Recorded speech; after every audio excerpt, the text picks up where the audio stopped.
যে কবে হবে রে বড়া বউ? বড়া নতুন বিয়ে করলাম তোকে, সারাদিন বড়া বাড়ি ভর্তি লোক, তোকে যে একটু কাছে দেখি একটু আদর করবো, গায়ে গায়ে হাত বুলা বসে সুযোগ নাই বড়া। সেই জন্য কাটা বাথরুমে ডাকলাম, একটু আদর করবো আর একটু কুক করবো।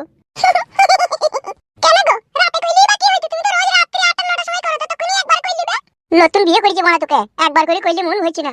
মন চাইছে বড়া তোকে দিনে 2-3 বার করে কুকুর কাটিং দিতে, তবে বড়া মনের আশাটা মিটবে হালকা পাতলা করে। সব সময় তো পাগলামো করে কেন তুমি? রাতে কইলি বাকি হবে?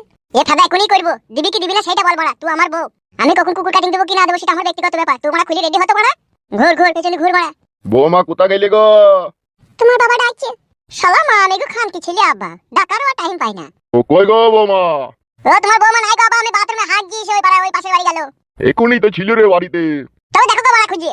লে রে লে খোল খোল, লে রে লে ঘুরে দাঁড়া না, টুকুস করে ঘুরে ঠুক করে বেরিয়ে যাবে রে, লে তাতে কর হাতে কর বাবা। তুই গুষ্টির লাতার মেরে কেটা চাপা দেবো, তুই চিনিস না আমাকে। লে লে একবার ঘুরলো ফুস করে ঘুরে দেবো, লে হয়ে যাবে লে। কি হইলো আবার চিন্তা ভাবনা করছিস কেন?